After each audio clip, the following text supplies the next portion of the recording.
Chapter 89. The Try-Works. Besides her hoisted boats, an American whaler is outwardly distinguished by her try-works. She presents the curious anomaly of the most solid masonry joining with oak and hemp in constituting the completed ship. It is as if, from the open field, a brick kiln were transported to her planks. The try-works are planted between the foremast and mainmast, the most roomy part of the deck. The timbers beneath are of a peculiar strength, fitted to sustain the weight of an almost solid mass of brick and mortar, some 10 feet by 8 square and 5 in height. The foundation does not penetrate the deck, but the masonry is firmly secured to the surface by ponderous knees of iron braw. Sing it on all sides and screwing it down to the timbers. On the flanks it is cased with wood, and at top completely covered by a large, sloping, battened hatchway. Removing this hatch, we expose the great trypots, 2 in number, and each of several barrels' capacity. When not in use, they are kept remarkably clean. Sometimes they are polished with soapstone and sand, till they shine within like silver punch bowls. During the night watches, some cynical old sailors will crawl into them and coil themselves away there for a nap.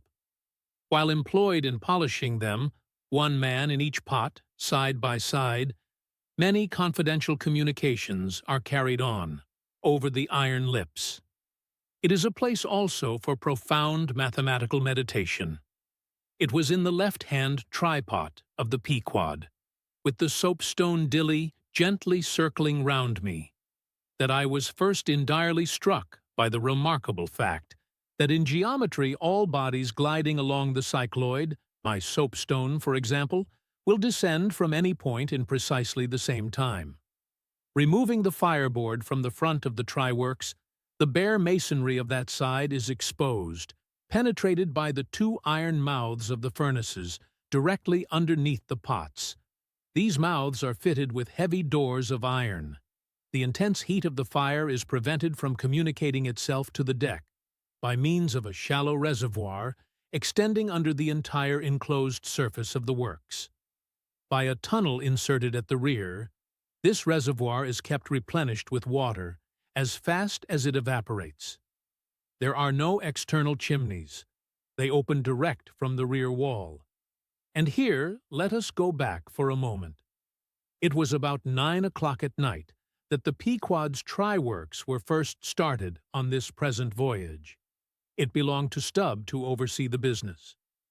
All ready there. Off hatch then, and start her. You cook? Fire the works. This was an easy thing, for the carpenter had been thrusting his shavings into the furnace throughout the passage. Here be it said that in a whaling voyage, the first fire in the try-works has to be fed for a time with wood. After that, no wood is used, except as a means of quick ignition to the staple fuel. In a word, after being tried out, the crisp, shriveled blubber, now called scraps or fritters, still contains, consider, arable of its unctuous properties. These fritters feed the flames. Like a plethoric burning martyr, or a self-consuming misanthrope, once ignited, the whale supplies his own fuel and burns by his own body. Would that he consumed his own smoke? For his smoke is horrible to inhale, and inhale it you must, and not only that, but you must live in it for the time. It has an unspeakable, wild Hindu odor about it, such as may lurk in the vicinity of funereal pyres. It smells like the left wing of the Day of Judgment. It is an argument for the pit. By midnight the works were in full operation. We were clear from the carcass. Sail had been made. The wind was freshening. The wild ocean darkness was intense. But that darkness was licked up by the fierce flames, which at intervals forked forth from the sooty flues and illuminated every lofty rope in the rigging, as with the famed Greek fire. The burning ship drove on, as if remorselessly commissioned to some vengeful deed.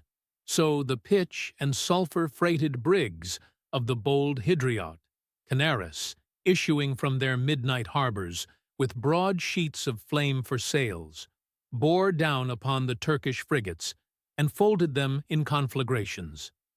The hatch, removed from the top of the works, now afforded a wide hearth in front of them.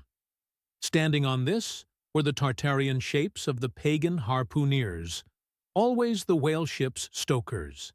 With huge pronged poles, they pitched hissing masses of blubber into the scalding pots, or stirred up the fires beneath, till the snaky flames darted, curling out of the doors to catch them by the feet.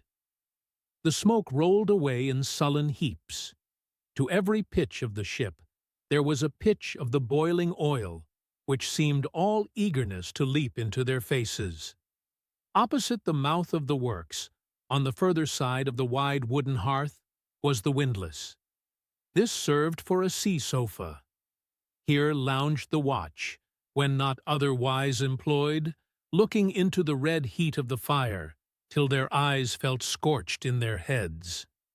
Their tawny features, now all begrimed with smoke and sweat, their matted beards, and the contrasting barbaric brilliancy of their teeth, all these were strangely revealed in the capricious emblazonings of the works. As they narrated to each other their unholy adventures, their tales of terror told in words of mirth, as their uncivilized laughter forked upwards out of them, like the flames from the furnace. As to and fro, in their front, the harpooneers wildly gesticulated with their huge pronged forks and dippers.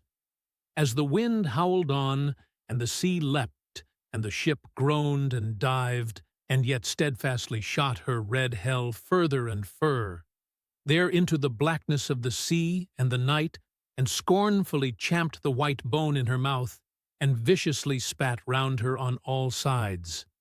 Then the rushing Pequod, freighted with savages, and laden with fire, and burning a corpse, and plunging into that blackness of darkness, seemed the material counterpart of her monomaniac commander's soul.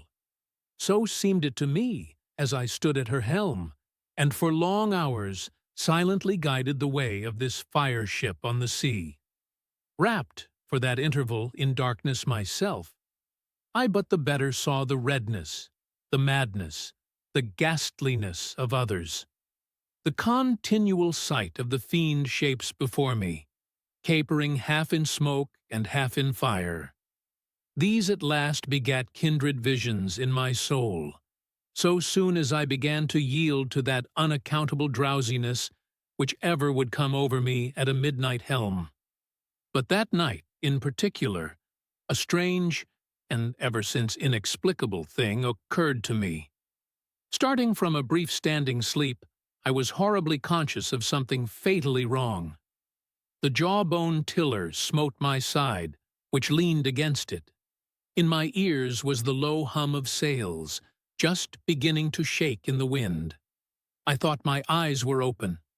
I was half conscious of putting my fingers to the lids and mechanically stretching them still further apart. But, spite of all this, I could see no compass before me to steer by, though it seemed but a minute since I had been watching the card, by the steady binnacle lamp illuminating it. Nothing seemed before me but a jet gloom, now and then made ghastly by flashes of red ness. Uppermost was the impression that whatever swift, rushing thing I stood on was not so much bound to any haven ahead as rushing from all havens astern.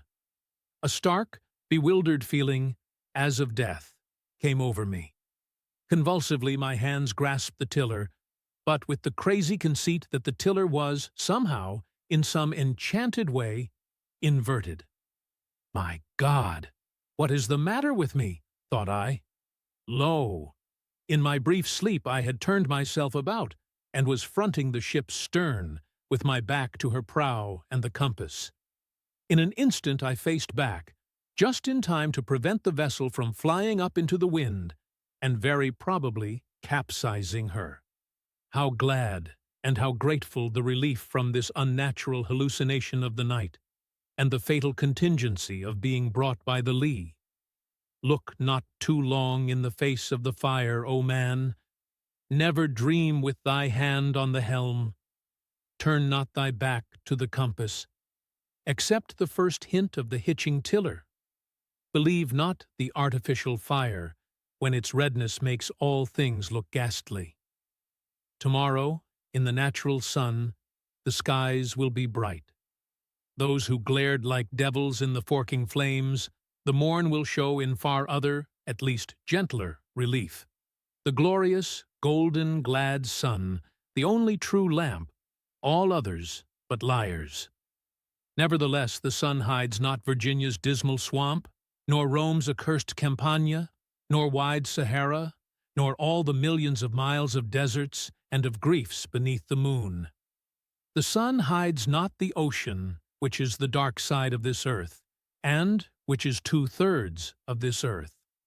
So, therefore, that mortal man who hath more of joy than sorrow in him, that mortal man cannot be true, not true or undeveloped. With books the same. The truest of all men was the man of sorrows, and the truest of all books is Solomon's, and Ecclesiastes is the fine-hammered steel of woe. All is vanity. Ali.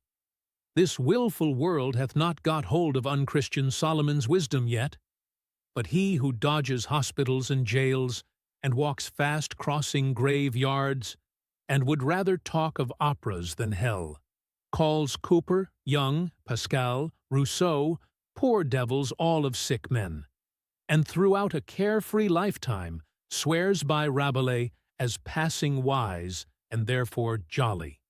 Not that man is fitted to sit down on tombstones and break the green damp mold with unfathomably wondrous Solomon. But even Solomon, he says, the man that wandereth out of the way of understanding shall remain, i.e., even while living, in the congregation of the dead. Give not thyself up, then, to fire, lest it invert thee, deaden thee, as for the time it did me. There is a wisdom that is woe, but there is a woe that is madness.